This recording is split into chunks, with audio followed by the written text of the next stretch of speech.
Alright, well in the last video what we did was we brought in a picture of ourselves, a side profile portrait, and we traced it with the pen tool.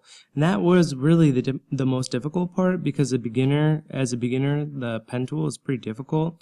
But we were able to trace as best as we could the face, and then we were actually able to fix any problems that we had using the direct selection tool to move anchor points and to convert them to smooth, or to convert them, usually not to corners though, on something like your face, because there's not a whole lot of corners, I hope. At any point, this is now where we get to bring in some photos, and I'll teach you about this thing called a layer mask. Clipping mask in Adobe Illustrator, clipping mask. So what we're going to do is we're going to use this shape, kind of like a cookie cutter, a little bit. And so let's go looking on the internet. So here I go back on the internet, so looking at Google to find some photographs, or even better yet, take your own photographs and use your own photographs. But just for process of edification, we're going to go to the internet and just kind of click in Google Images and just find, for me, I'm going to find an image of the city.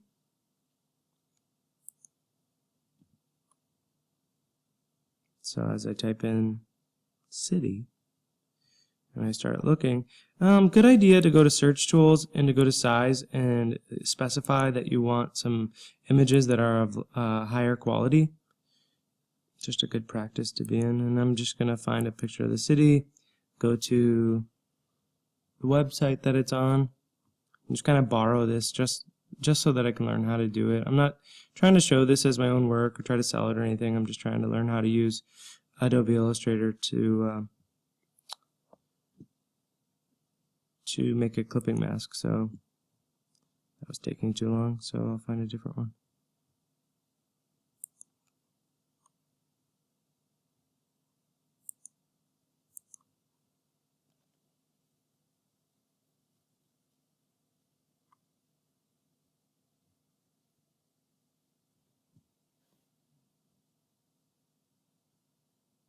Alright, so after a little bit of searching, I found a nice website called Pexels.com, and they have, here it just says their license is free for personal and commercial use.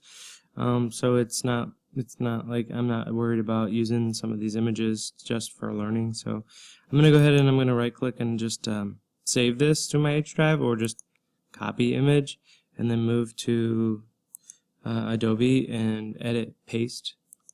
Or you could file open and drag in, or however you want to get the image over here. So I'm just going to paste this in by hitting edit, paste, or control V.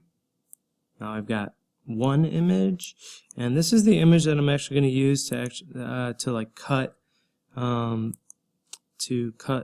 the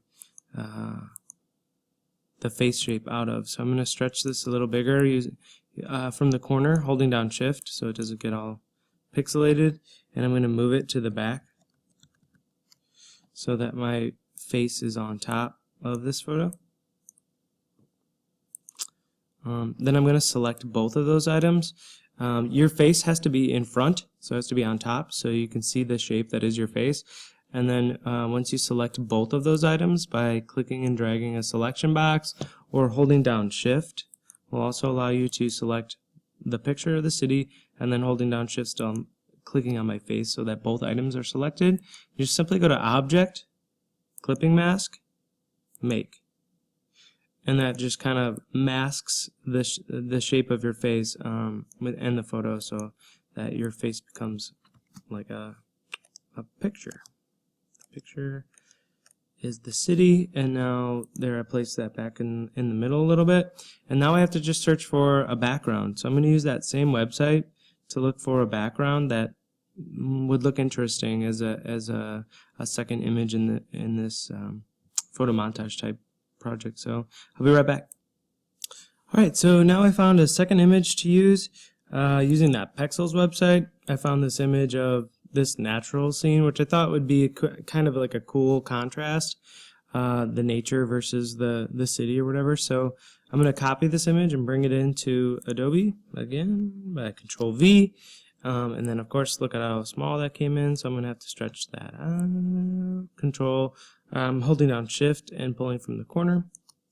and that comes in whenever you paste something in there anew. It shows up on the top of everything else, so the arrangement is a little off, so I just have to arrange, send it back, and then I'm done unless you want to do some other stuff. I have the two images that I need. I have a background and a foreground, and my face is there, so this was a really good practice. The pen tool is such an essential tool in the Adobe programs, and just using that and practicing that is kind of key. So I think I'm done. You know, from here the artboard is showing you like what's going to get cut off, so you would just file save this and then save it as a JPEG for your portfolio and add that as soon as you're finished, and congratulations. Nice work.